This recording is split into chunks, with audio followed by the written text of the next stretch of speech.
Importing from all over the world like that.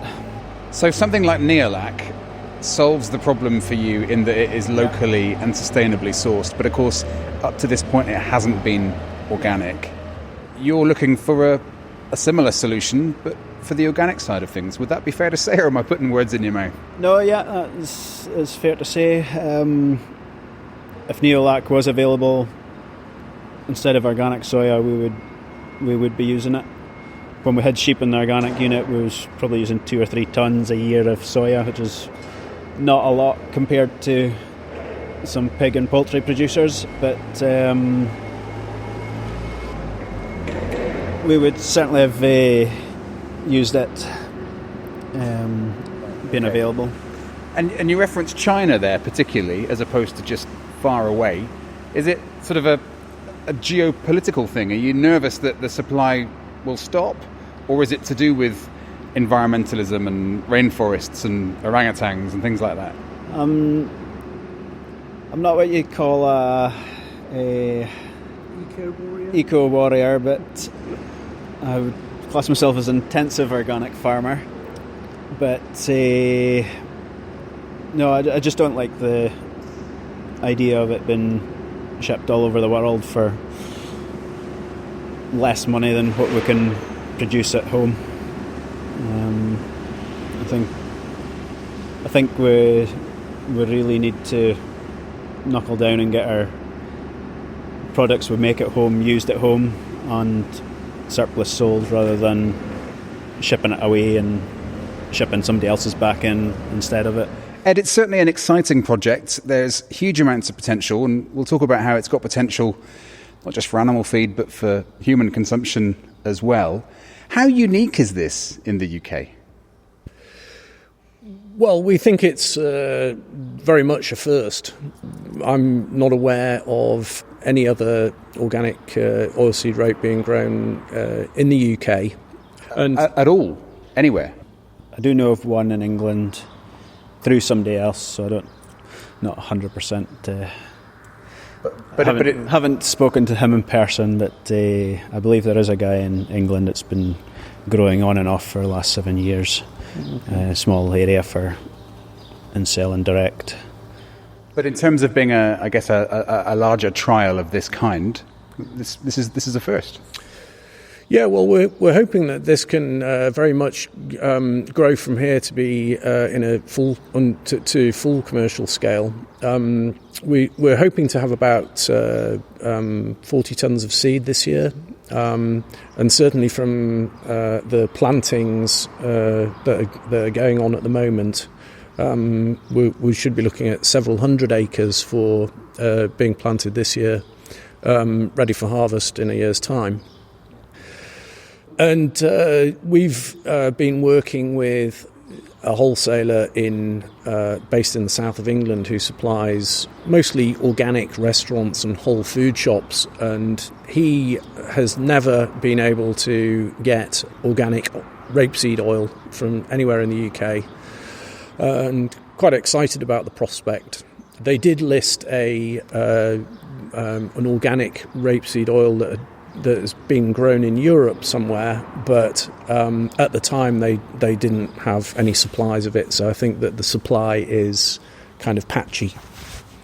So actually that's quite a departure for Norvite. Am I right in saying that up until now you have been primarily, if not exclusively, an animal feed manufacturer?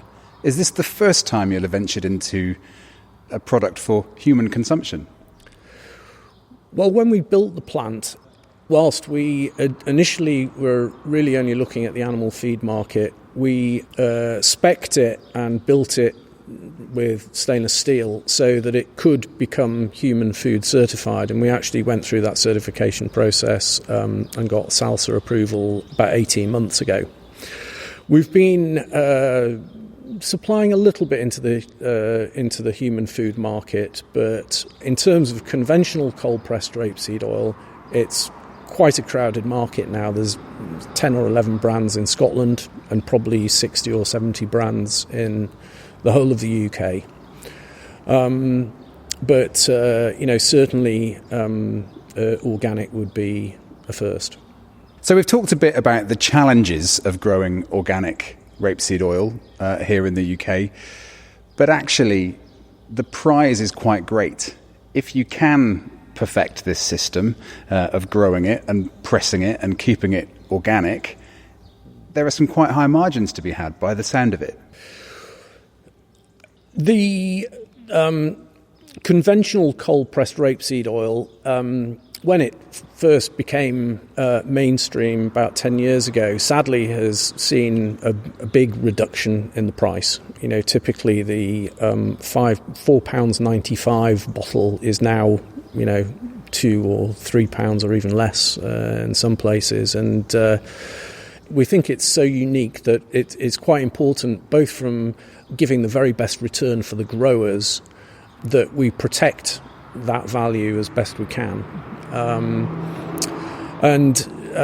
Murray's nodding his head here very vigorously. And, you know, I think it would be very sad if it got, you know, if the product was devalued, because there's a lot of effort and work has gone into getting to where we are at the moment. And to be honest, I'm not even sure that it will be able to be reproduced in England because of the greater pest problems that they tend to have. So it's quite possible this will be a uniquely Scottish product, and probably only a north of Scotland product potentially.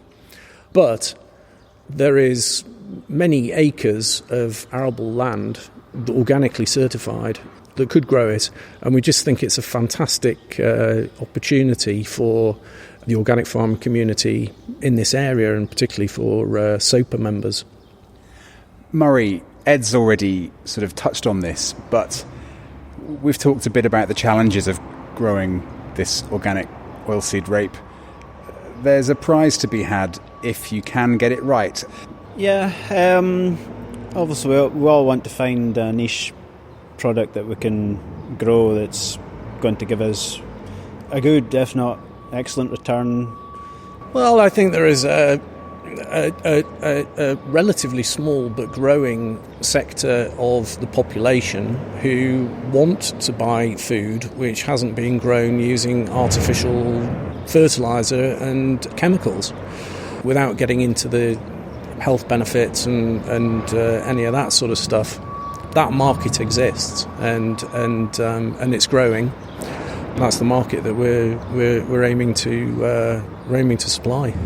The sense that I'm getting from talking to you guys now is that this is very much still a process. This is still a journey that you're on, and a learning experience, Ed. Absolutely, yeah. I think we covered quite a few bases in this first year, but there's still a huge amount to learn. We've got, you know, a great team that we put together, both farmers, agronomists, and researchers from SRUC. And we're very much hoping to keep that group together, share knowledge, and do that knowledge transfer out to the wider market as well.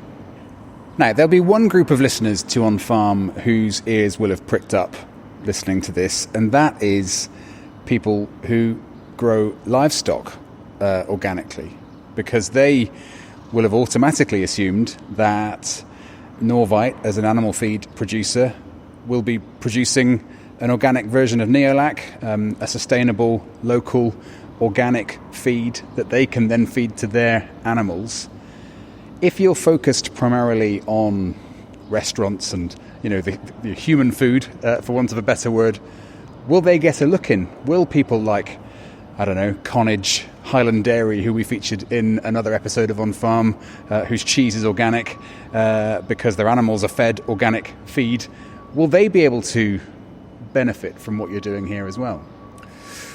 Absolutely. You have to remember that when we crush the seed, 65% of it is meal, which isn't suitable for human consumption. So that is 65% of whatever is harvested naturally becomes animal feed. We haven't really explored whether we can use the same technology for doing the rumen protection that we use in NeoLac.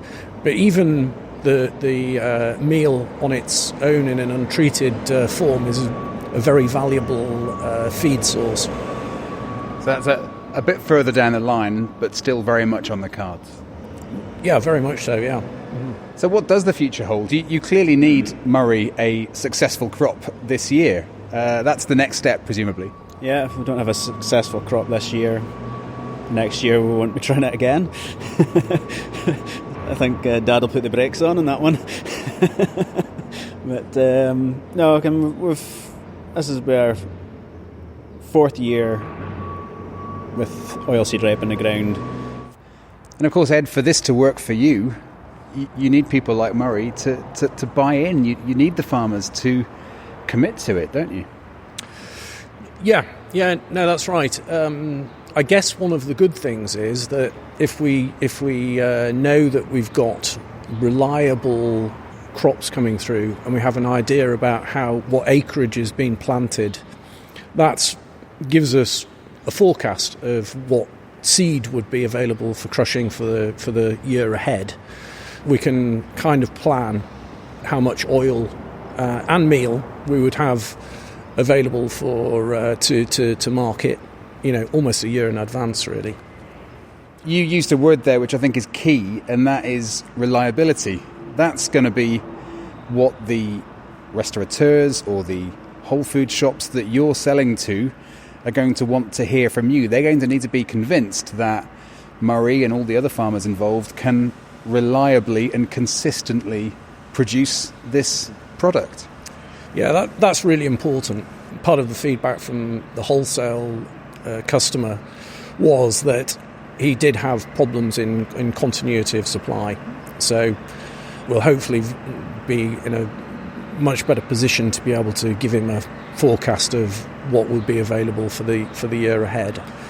That's the beauty, I suppose, of working within the group rather than not having any idea about what might be available. And I think that goes for all organic crops, really, is it's quite important when you're growing it, and when you're growing anything, to have an idea of what your end market is going to be, because things change so much that you can't always guarantee you'll be able to sell something even if you have grown it. Yeah. No, in organics you can't.